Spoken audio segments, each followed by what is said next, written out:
नमस्कार, ये हमारी बजट सीरीज़ का थर्ड तथा लास्ट पार्ट है। इससे पहले की 2 वीडियो में हमने जो भी सीखा है, उसे हम इस वीडियो में एमसीक्यू के माध्यम से प्रैक्टिस करेंगे।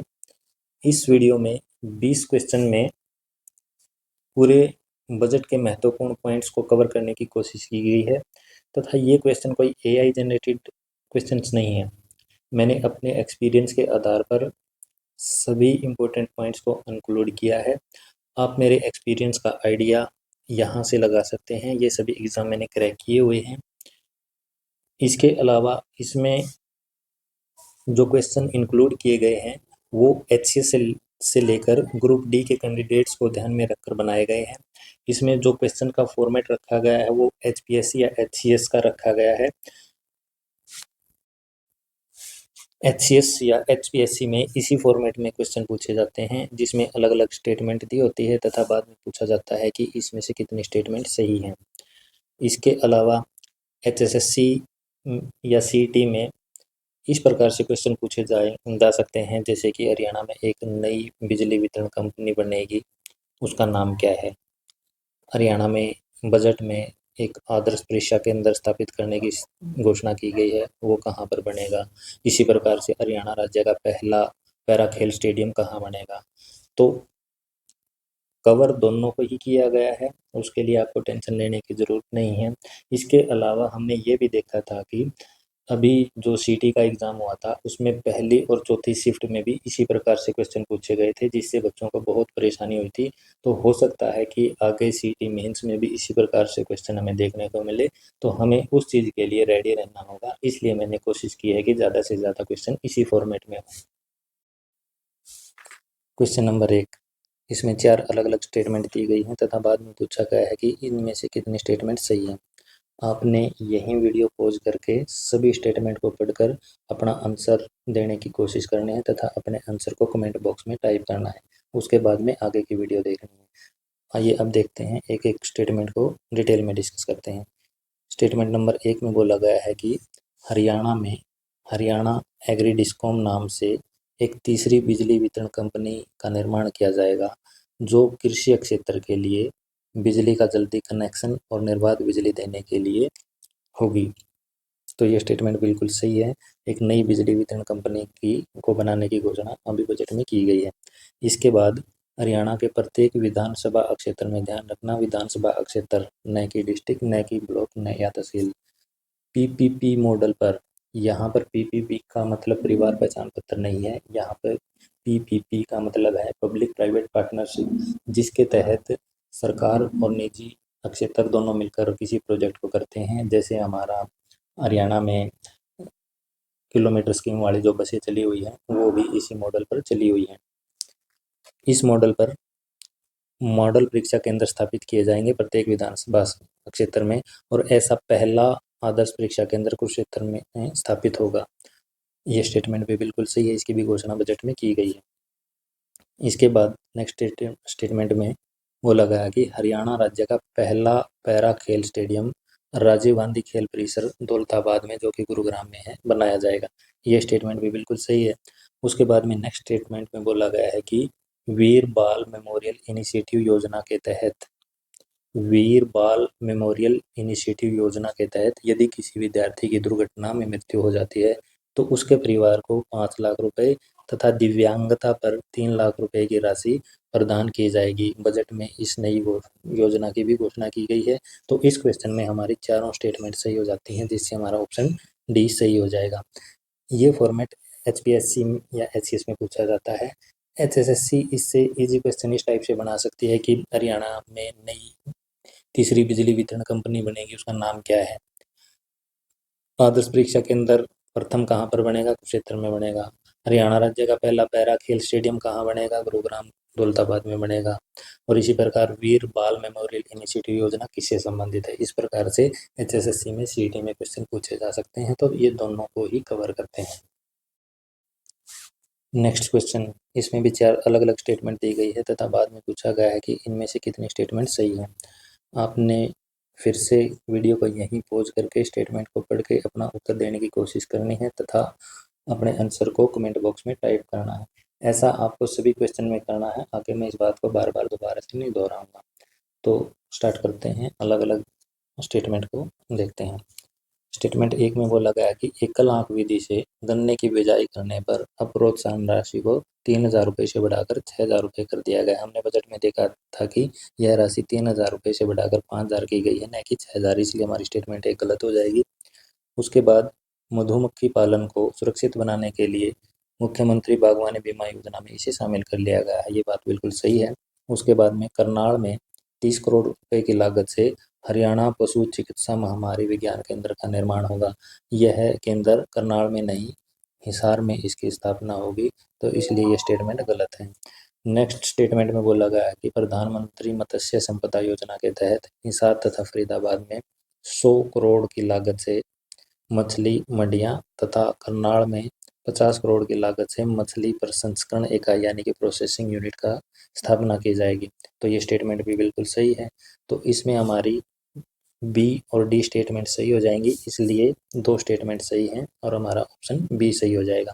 इस प्रकार से हमें देखना है कि हमारे से छोटी छोटी गलतियां एग्जामिनर करवाएगा, तो हमें हर स्टेटमेंट को अच्छे से पढ़ना है। इसमें आंकड़े सही दे रखे हैं, लेकिन हिसार की जगह करनाल पूछ लिया, 5,000 की जगह 6,000 कर दिया, तो इस टाइप से आप इससे छोटी मोटी गलतियां करवाई जा सकती हैं। इसको आपने अच्छे से ध्यान रखना है।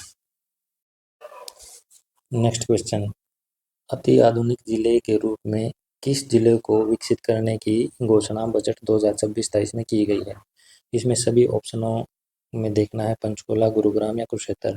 तो इनमें से हांसी जिले को अति आधुनिक जिले के रूप में विकसित करने की घोषणा बजट 2026-27 में की गई है। इसके साथ साथ हांसी से रिलेटेड हमें यह भी बताना चाहिए कि इसको 19 दिसंबर 2025 को बनाया गया था, हरियाणा। नेक्स्ट क्वेश्चन, इसमें भी 4 स्टेटमेंट दी गई है तथा बाद में पूछा गया है कि इसमें से कितनी स्टेटमेंट सही है।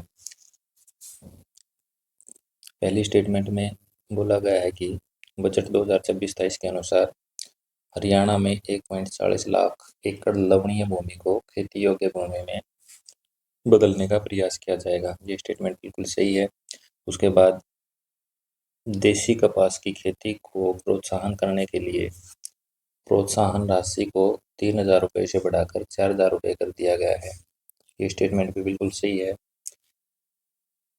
आगे, धान छोड़कर दालें, तिलहन और कपास उगाने वाले किसानों को 2,000 रुपये प्रति एकड़ अतिरिक्त बोनस दिया जाएगा। ये स्टेटमेंट भी सही है। आगे, मुख्यमंत्री बागवानी बीमा योजना में फलों पर मुआवजा राशि को बढ़ाकर 50,000 रुपये प्रति एकड़ तथा सब्जियों तथा मसालों पर इसे 40,000 रुपये प्रति एकड़ कर दिया गया है। तो इस क्वेश्चन में सारी स्टेटमेंट सही हैं, इसलिए हमारा ऑप्शन डी सही हो जाएगा। नेक्स्ट क्वेश्चन में सीएम ट्रिपल ई से संबंधित 2 कथन दिए गए हैं तथा बाद में पूछा गया है कि इनमें से कौन सा कथन सही है। अगर स्टेटमेंट 1 को देखें तो सीएम ट्रिपल ई योजना के तहत 270 विद्यालयों को विकसित किया जाएगा, तो इसमें 270 नहीं 250 विद्यालयों को विकसित किया जाएगा। इसमें ट्रिपल ई किसके लिए प्रयोग किया गया है? Excellence and early English. इस डेफिनेशन को अच्छे से याद रखना, ये पूछ सकते हैं इसमें ई का क्या मतलब है। एक्सीलेंस एंड अर्ली इंग्लिश, तो स्टेटमेंट बी हमारी सही है। तो इसका आंसर हमारा बी हो जाएगा, केवल बी ऑप्शन सही है।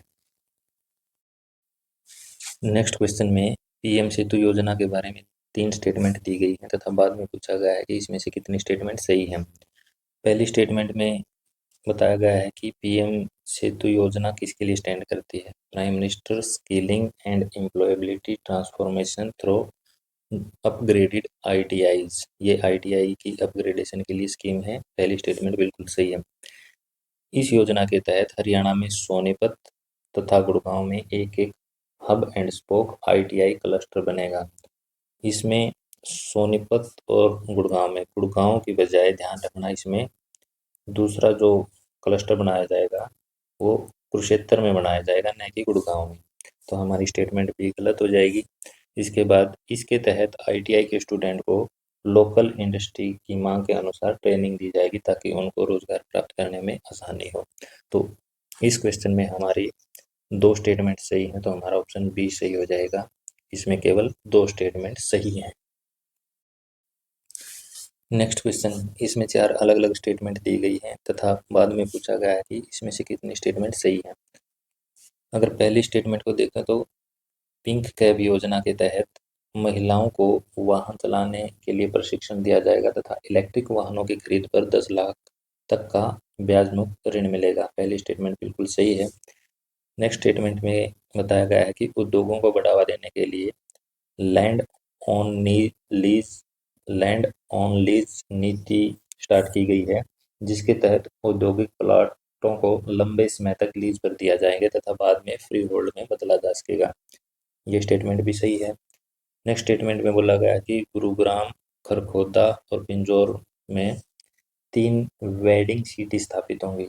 हमें पता है कि वेडिंग सिटी जैसे हमारी फिल्म सिटी होती है, उसी तरह पर वेडिंग सिटी बनाने का भी अभी प्रोविज़न किया गया है, जहाँ शादी की सारी अरेंजमेंट एक ही जगह पे की जाएंगी। उसके बाद राई में देश का सबसे बड़ा होलसेल मार्केट कॉम्प्लेक्स बनेगा। राई में देश का सबसे बड़ा होलसेल मार्केट कॉम्प्लेक्स बनेगा तथा उत्तर भारत का सबसे बड़ा मार्बल मार्केट क्लस्टर का विकास भी राई में किया जाएगा। तो ये स्टेटमेंट भी सही है। इस क्वेश्चन में हमारे चारों स्टेटमेंट सही हैं, तो इसलिए हमारा ऑप्शन डी सही हो जाएगा। नेक्स्ट क्वेश्चन, इसमें भी 4 अलग अलग स्टेटमेंट दी गई हैं तथा बाद में पूछा गया है कि इनमें से कितनी स्टेटमेंट सही हैं। स्टेटमेंट नंबर 1 में बोला गया है कि ग्रीन एनर्जी को बढ़ावा देने के लिए ग्रीन हाइड्रोजन पॉलिसी लागू की गई है तथा इसका पहला प्लांट पानीपत में लगेगा। तो हमारी ये स्टेटमेंट बिल्कुल सही है। नेक्स्ट स्टेटमेंट में बोला गया है कि बी वी जी राम जी यानी कि विकसित भारत गारंटी फॉर रोजगार एंड आजीविका मिशन के तहत अब हर ग्रामीण परिवार को साल में 125 दिन की मजदूरी आधारित रोजगार गारंटी हेतु 610 करोड़ रुपए का प्रावधान किया गया है। हमें पता होगा कि अभी सरकार ने मनरेगा की जगह बीवी राम जी नाम से स्कीम लागू की गई है। पहले मनरेगा में जहां 100 दिन के काम की गारंटी दी जाती थी, अब 125 दिन के काम की गारंटी दी जाएगी। तो हमें यहाँ पर बीवी राम जी की फुल फॉर्म तथा कितने दिन की मजदूरी दी जाती है इसके अंदर, उसका ध्यान रखना। तो हमारी ऑप्शन बी भी सही है। उसके बाद अभिनव पायलट योजना के नाम से ग्राम पंचायतों की भूमि पर सोलर फार्म स्थापित किए जाएंगे। तो इसमें ध्यान रखना, अभिनव पायलट योजना गाँव में सोलर फार्म स्थापित करने से संबंधित है। तो हमारी स्टेटमेंट सी भी सही है। स्टेटमेंट डी में बोला गया है कि पिछले बजट में 5 लाख संभावित लखपति दीदियों में से करीब 4,83,361 महिलाओं की पहचान की गई और इस वर्ष 3 लाख और लखपति दीदी बनाने का लक्ष्य रखा गया है। तो इस क्वेश्चन में हमारी सभी स्टेटमेंट सही हैं, इसलिए इसमें भी हमारा ऑप्शन डी सही हो जाएगा। सभी स्टेटमेंट सही हैं। नेक्स्ट क्वेश्चन में 4 अलग अलग स्टेटमेंट दी गई हैं तथा बाद में पूछा गया है कि इसमें से कितनी स्टेटमेंट सही हैं। यह क्वेश्चन खासकर हरियाणा पुलिस के बच्चों के लिए बहुत ही इम्पोर्टेंट है। इसमें उनसे संबंधित अलग अलग इनिशिएटिव्स बताए गए। तो इसमें देखते हैं कौन कौन सी स्टेटमेंट सही है। सबसे पहले 7 नए महिला थाने बनेंगे कहाँ कहाँ? लोहारू, बरवाड़ा, नरवाड़ा, समालखा, महम, रादौर और पेहवा में। तो ये स्टेटमेंट बिल्कुल सही है। इन 7 जगह पर नए महिला थानों का निर्माण किया जाएगा। इसके अलावा 3 नए साइबर अपराध पुलिस थानों का निर्माण किया जाएगा कहाँ कहाँ? सोनीपत, गोहाना और बहादुरगढ़। ये स्टेटमेंट भी बिल्कुल सही है। साइबर अपराध थाने सोनीपत, गोहाना और बहादुरगढ़ में 3 नए बनेंगे, महिला थाने 7 बनेंगे। इसके बाद हरियाणा पुलिस की नियुक्तियों में अब अग्निवीरों को 20% का आरक्षण मिलेगा। ये स्टेटमेंट भी सही है। तथा नेक्स्ट स्टेटमेंट में पुलिस महानिरीक्षक स्तर के अधिकारी के अधीन एक एंटी टेररिस्ट स्क्वाड का निर्माण किया जाएगा। तो ये स्टेटमेंट भी सही है। इस क्वेश्चन में भी हमारी सभी स्टेटमेंट सही हैं, तो हमारा ऑप्शन डी सही हो जाएगा। हरियाणा पुलिस के जो भी बच्चे हैं इस क्वेश्चन को अच्छे से तैयार करें। नेक्स्ट क्वेश्चन में भी 4 अलग अलग स्टेटमेंट दी गई हैं तथा बाद में पूछा गया है कि इसमें से कितनी स्टेटमेंट सही है। पहली स्टेटमेंट में बोला गया है कि 2026 में जो बजट पेश किया गया है हरियाणा के लिए वह 2,23,658.17 करोड़ रुपए के लिए पेश किया गया है।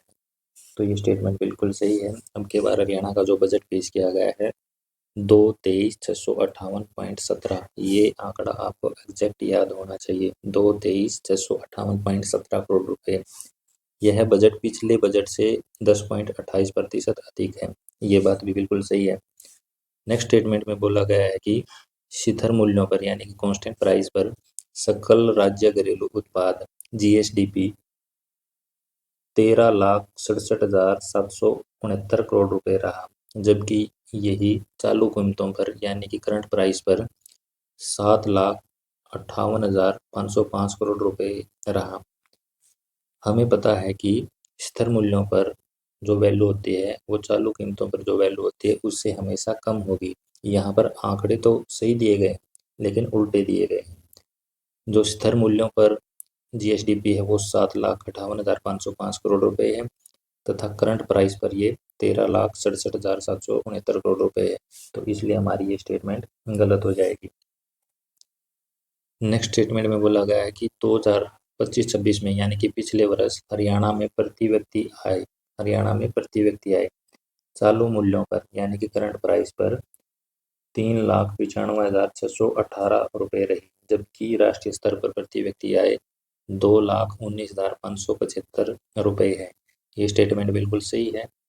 तो इसमें हमारी 3 स्टेटमेंट सही हो जाएंगे, तो हमारा ऑप्शन सी सही है। अगर आपको कांस्टेंट प्राइस पर या फिर करंट प्राइस पर कैसे कीमतें या जीएसडीपी कैलकुलेट होती है, इन कॉन्सेप्ट की जानकारी नहीं है, तो मेरी आपको सलाह है कि हमारी पहले वाली वीडियो को देखें। उसमें ये कॉन्सेप्ट डिटेल से डिस्कस किए गए हैं। यहाँ इनको डिस्कस नहीं किया जा सकता क्योंकि वीडियो बहुत लंबी हो जाएगी। तो बजट से संबंधित बेसिक कॉन्सेप्ट के लिए हमारी पहले वाली वीडियो को एक बार देख के फिर दोबारा से इसको रिवाइज करें। नेक्स्ट क्वेश्चन, इसमें भी 4 अलग अलग स्टेटमेंट दी गई है तथा बाद में पूछा गया है कि कितनी स्टेटमेंट इनमें से सही है। स्टेटमेंट नंबर ए में पूछा गया है कि केंद्रीय करों से हरियाणा को मिलने वाला हिस्सा 1.361% है। ये स्टेटमेंट बिल्कुल सही है।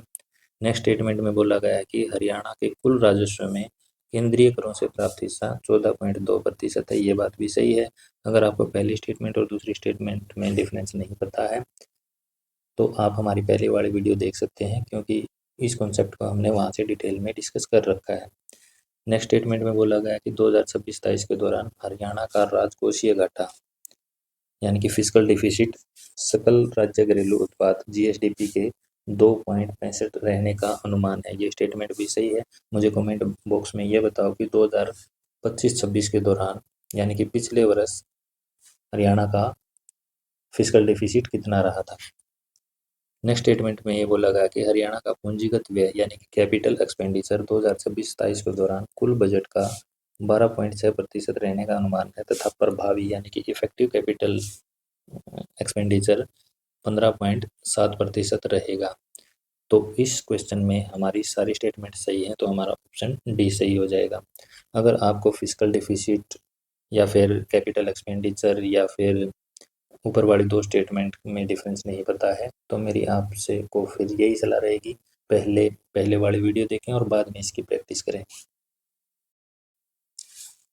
इस क्वेश्चन का आंसर जानने से पहले वीडियो को पॉज करके सभी स्टेटमेंट को पढ़ के अपना ऑप्शन या आंसर कमेंट बॉक्स में टाइप करें तथा बाद में उसको मैच करें, क्योंकि इस क्वेश्चन के थ्रू हम एक और कॉमन मिस्टेक को देखेंगे जो कि बच्चे अक्सर एग्जामिनेशन में करते हैं।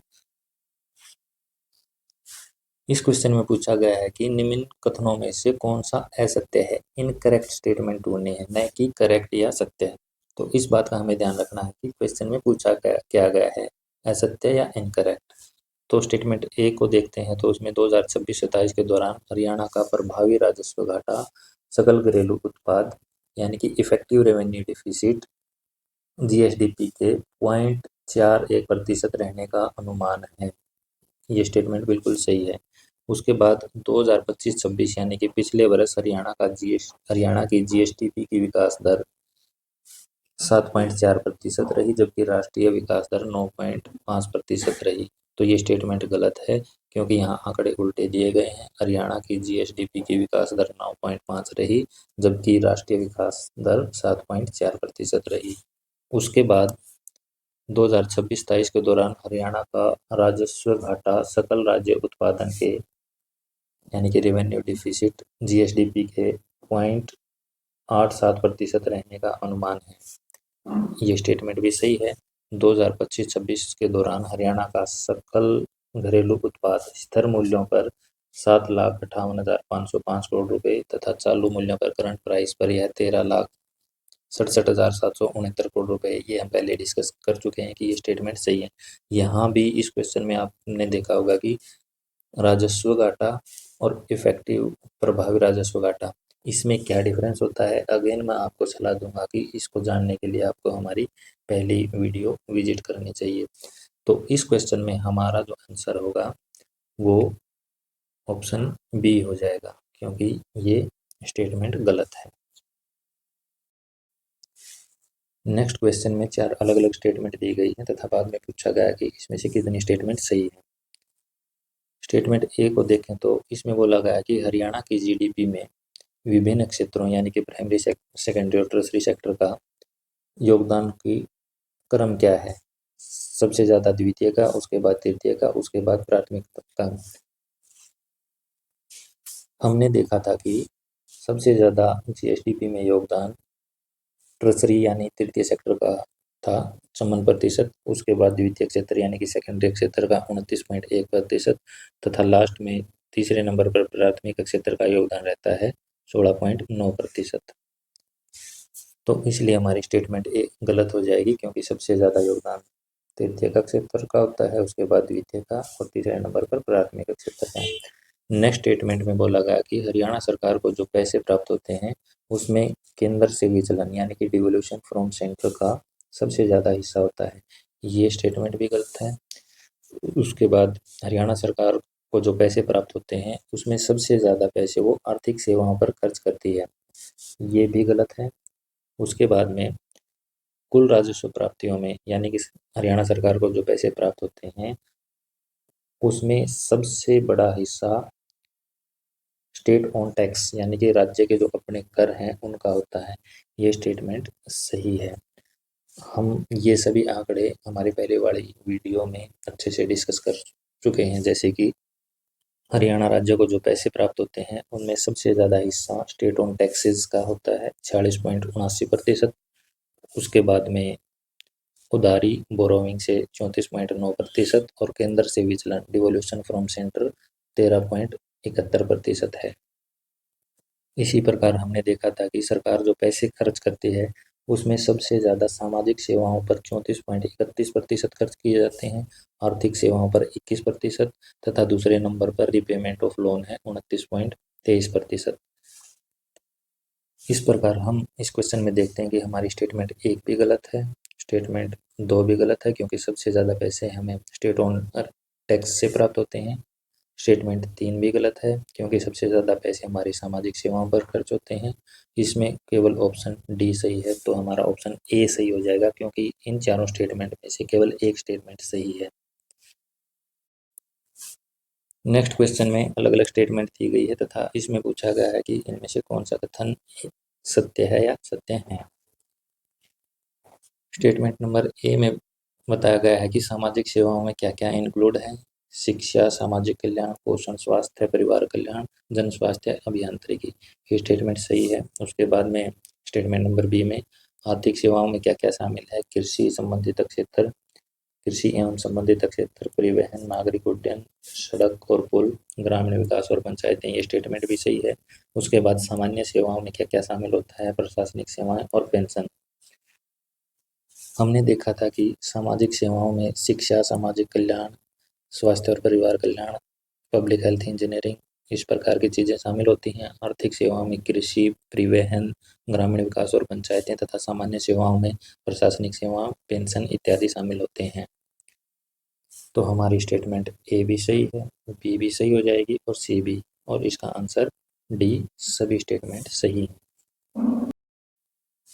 नेक्स्ट क्वेश्चन में अलग अलग स्टेटमेंट दी गई हैं तथा बाद में पूछा गया है कि कितने स्टेटमेंट सही हैं।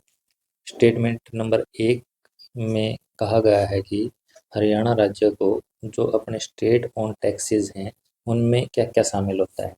SGST, स्टेट एक्साइज, स्टाम्प, पंजीकरण, रजिस्ट्रेशन, वाहन कर इत्यादि। तो स्टेटमेंट हमारी ये एक सही है, यानी कि हरियाणा के जो स्टेट ओन टैक्स रेवेन्यू है वो हमें SGST, state excise, stamp, registration और व्हीकल टैक्स के रूप में प्राप्त होता है। गैर राजस्व कर में क्या क्या शामिल हैं। ब्याज, लाभांश, लाभ यानी कि इंटरेस्ट, डिविडेंड और अदर बेनिफिट्स, परिवहन और शहरी विकास, एजुकेशन और ट्रांसपोर्ट से जो पैसा प्राप्त होता है वो गैर कर राजस्व में शामिल किया जाता है। तो इसलिए हमारी ये स्टेटमेंट ये भी सही है। स्टेटमेंट नंबर सी में बोला गया है कि केंद्र से विचलन में क्या क्या शामिल होता है, यानी कि डिवोल्यूशन फ्रॉम सेंटर में क्या क्या चीज़ें इंक्लूड होती है। या एक तो केंद्रीय करों में स्टेट का हिस्सा तथा केंद्र से हमें अलग अलग अनुदान यानी कि ग्रांट्स भी प्राप्त होते हैं, उन दोनों को डिवोल्यूशन फ्रॉम सेंटर में इंक्लूड किया जाता है। स्टेटमेंट नंबर डी में बोला गया है कि HPV वैक्सीन किशोरियों को सर्वाइकल कैंसर से बचाती है। ये स्टेटमेंट भी सही है। तो इस क्वेश्चन में हमारी सारी स्टेटमेंट सही हो जाएंगी। ये हमने डिस्कस किया था बजट में अलग अलग कि राज्यों का अपना जो राजस्व प्राप्त होता है स्टेट ऑन टैक्स रेवेन्यू में क्या क्या शामिल होते हैं। जैसे कि स्टेट ऑन टैक्स रेवेन्यू में कौन कौन सी चीज़ें शामिल होती हैं, नॉन टैक्स रेवेन्यू में क्या क्या चीज़ें शामिल होती हैं और केंद्र से विचलन में क्या क्या चीज़ें शामिल होती हैं। इस क्वेश्चन का हमारा आंसर डी, सभी स्टेटमेंट सही है, ये हो जाएगा। नेक्स्ट क्वेश्चन में एक साइड अलग अलग प्रकार के फंड दिए गए हैं तथा दूसरी साइड वो किस लिए बनाए गए हैं ये बताया गया है। तो आपको सभी स्टेटमेंट को पढ़कर ये बताना है कि इनमें से कितने पेयर सुमेलित हैं। सबसे पहले देखें तो सक्षम फंड। सक्षम फंड का निर्माण क्यों किया गया है, क्योंकि ये शहरों के इंफ्रास्ट्रक्चर को इम्प्रूव करने के लिए 500 करोड़ के सक्षम फंड की घोषणा बजट 2026-23 में की गई है। इसके बाद green urban fund. Green urban fund 100 crore से उसका निर्माण किया गया है शहरों को बड़े स्तर पर पौधारोपण के लिए, यानी कि large scale plantation in cities.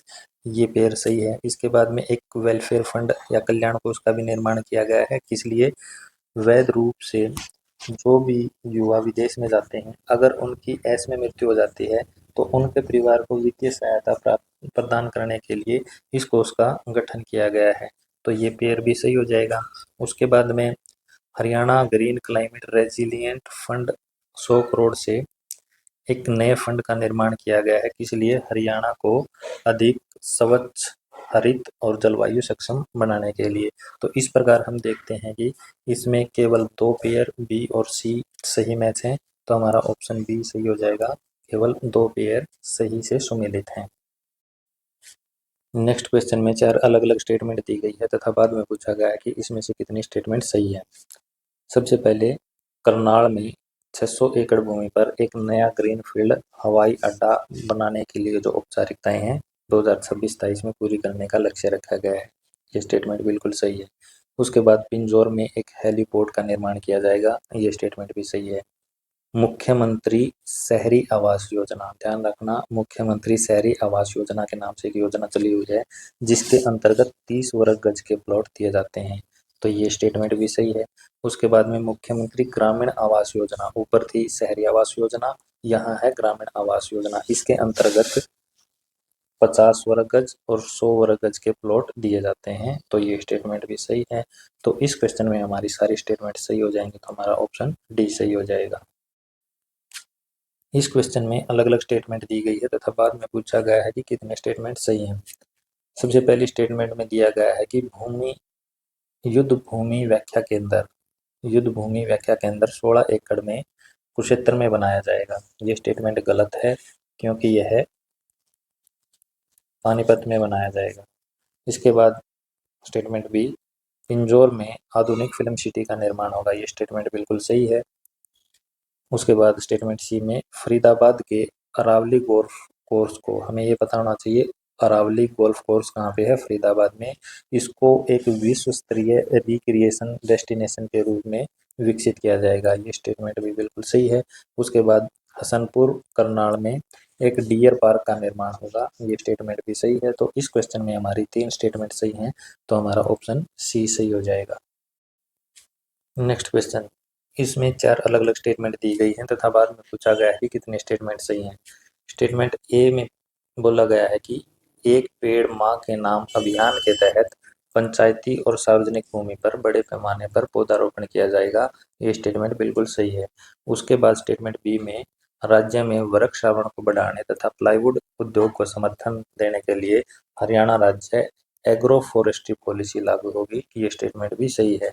इसके बाद 1000 करोड़ रुपए के प्रारंभिक आवंटन से एक भूमि बैंक का निर्माण किया जाएगा। ये स्टेटमेंट भी सही है।